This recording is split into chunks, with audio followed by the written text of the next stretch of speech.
बहुत समय पहले सोहलपुर गांव में सावित्री नाम की एक बूढ़ी दादी रहती थी। उनके पास थोड़ी सी जमीन, थोड़ा सा सोना और बहुत बड़ा दिल था।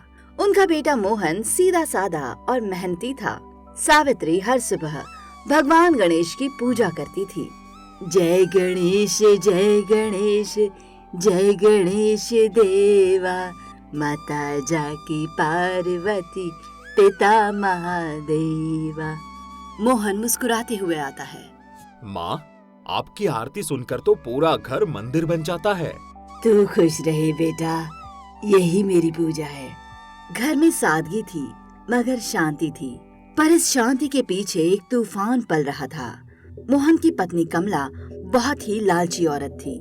देखो जी, तुम्हारी माँ की उम्र हो गई है, उनके पास जमीन और सोना है। अगर वो सब हमारे नाम हो जाए तो हमारी जिंदगी ही बदल जाएगी। कमला, वो माँ है मेरी, उनके जीते जी कैसे मांगू उनसे ये सब। आखिर एक दिन सब तुम्हें ही मिलेगा ना, तो अभी मिल जाए तो क्या बुरा है। पहले मोहन ने मना किया, लेकिन रोज रोज की बातों ने उसके मन में भी लालच बो दिया।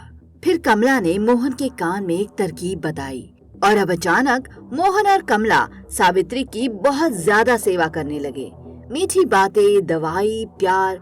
सावित्री चौकी पर बैठी है, कमला उनके पैर दबा रही है, मोहन फल काट कर ला रहा है। लगता है भगवान ने मेरी सुन ली।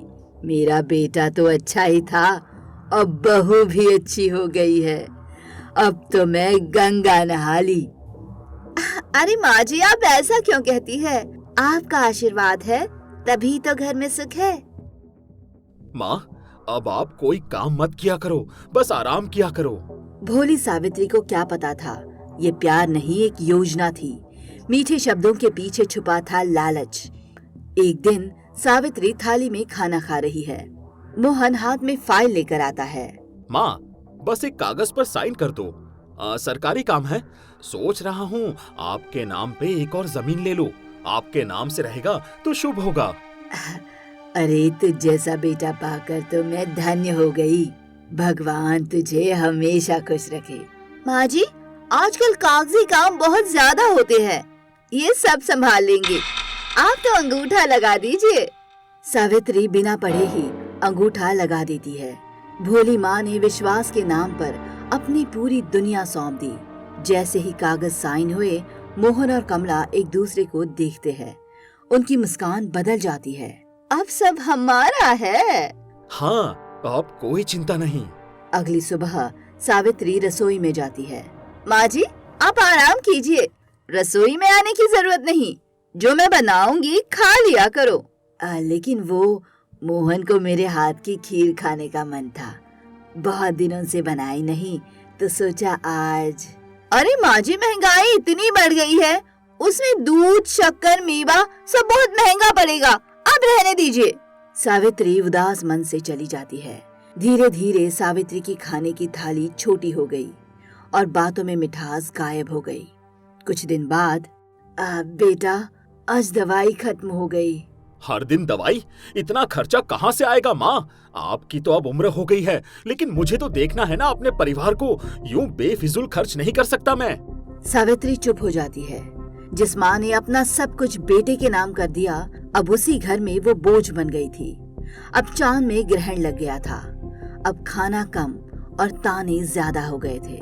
बेटा, वो रसोई घर से थोड़ा पानी ला दे। हर वक्त कुछ ना कुछ चाहिए, हम कोई नौकर है क्या? खुद जाके ले लीजिए। सावित्री धीरे धीरे रसोई घर में जाती है। कमजोर हाथ, कांपते कदम, घड़े से पानी भरती है। पूरे घर में उसकी खांसी गूंजती है। दरवाजे पर मोहन खड़ा है, सिर झुका हुआ, आंखें जमीन पर। बेटा, तू ठीक तो है ना? मोहन कुछ नहीं बोलता। चिंता मत कर, बूढ़ा शरीर है, दर्द तो होगा ही। मोहन की आंखें भर आती है, लेकिन तभी पीछे से कमला की आवाज आती है। तेज बारिश, बिजली की कड़क, आसमान में अजीब सा काला चांद, जैसे किसी अनहोनी का संकेत। अंदर घर में बहस की आवाज। अब बहुत हो गया, ये घर हमारा है, आप यहाँ नहीं रहेंगी। सावित्री सुन्न रह जाती है। कमला, लेकिन इतनी तेज बारिश में माँ भला कहाँ जाएगी? ऐसा मत करो। इस घर में या तो ये रहेंगी या फिर मैं। कुछ पल के लिए सन्नाटा। मोहन के सामने दो रास्ते थे, एक माँ का, एक पत्नी का। मोहन की मुट्ठियाँ भिज जाती है पर होठ नहीं खुलते। मोहन चुप रह जाता है। सावित्री सब समझ जाती है। उसकी आंखों में आंसू है पर चेहरे पर शिकायत नहीं। वो कांपते हाथों से अपनी छोटी सी पोटली उठाती है। उसमें बस एक पुरानी साड़ी और गणेश जी की छोटी सी मूर्ति थी। भगवान तुम्हें सुखी रखे बेटा, मैंने तुझे जन्म दिया है, बद्दुआ नहीं दे सकती। मोहन की आंखों से आंसू गिरते हैं लेकिन वो आगे नहीं बढ़ता। कमला दरवाजा खोलती है।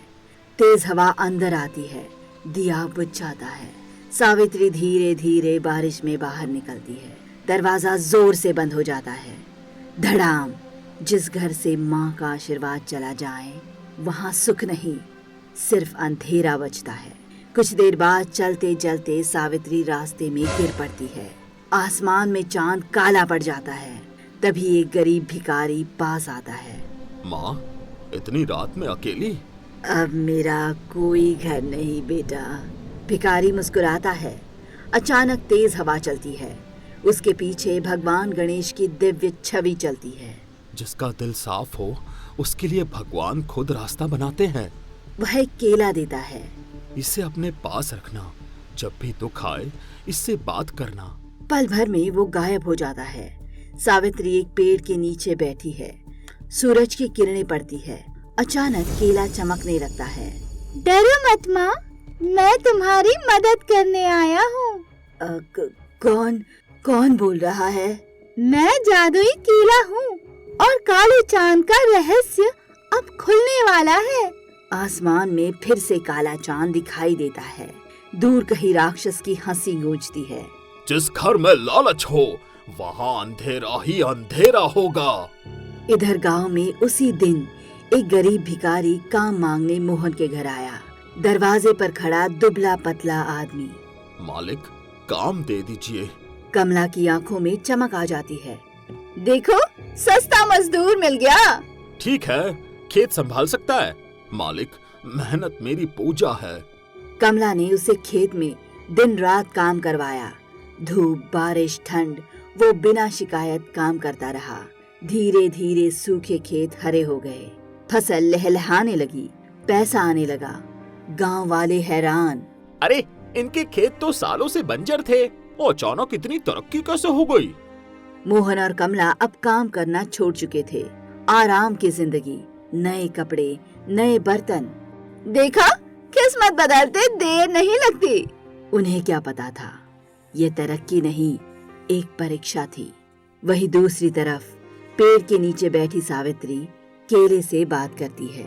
माँ, जिस भिखारी ने तुम्हें केला दिया वह तुम्हारे बेटे के घर काम करता है। क्या? क्यों? काला चांद तब तक उजला नहीं होगा जब तक लालच का अंत नहीं होगा। आसमान में फिर वही काला चांद चमकता है। दूर से फिर राक्षस की हंसी गूंजती है।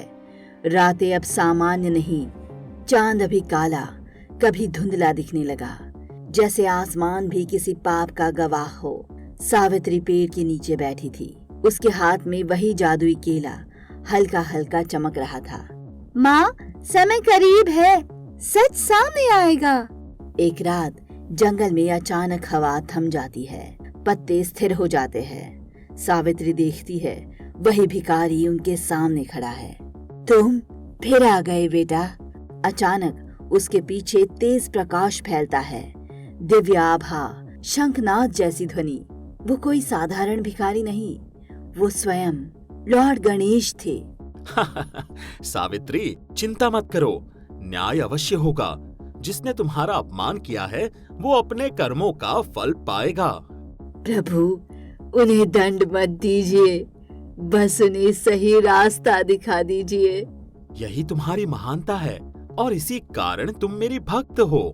केला और तेज चमकने लगता है।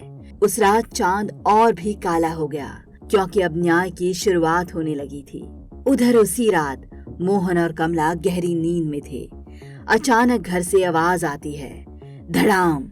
संदूक खुला पड़ा था। सारा सोना और पैसे गायब। मुनिया जी, हमारा सोना, पैसे सब चोरी हो गया। वो संदूक उलट पलट कर देखती है, आंखों में डर और लालच एक साथ। किसने किया ये? दरवाजा तो बंद था। दरवाजे पर वही भिखारी खड़ा था, भीगा हुआ, शांत, आंखों में अजीब सी चमक। तू ही चोर है। मैंने कुछ नहीं किया मालिक। झूठ मत बोल, हमारे घर में काम करता था और अब सोना और पैसे गायब। गरीब हो, चोर नहीं, मेहनत की रोटी खाता हूँ। कमला गुस्से में उसे धक्का देती है। निकल जा यहाँ से, अभी के अभी, नहीं तो गांव में तेरी ऐसी बदनामी करूंगी कि कहीं मुंह दिखाने के लायक नहीं रहेगा। भिखारी कुछ पल उन्हें देखता है, जैसे आखिरी मौका दे रहा हो। जिस घर से दया चली जाती है, वहाँ लक्ष्मी भी ज्यादा देर नहीं टिकती। वो मुड़कर चला जाता है और उसी क्षण आसमान में चांद पर काला साया और गहरा हो गया। अगले दिन से सब बदल गया।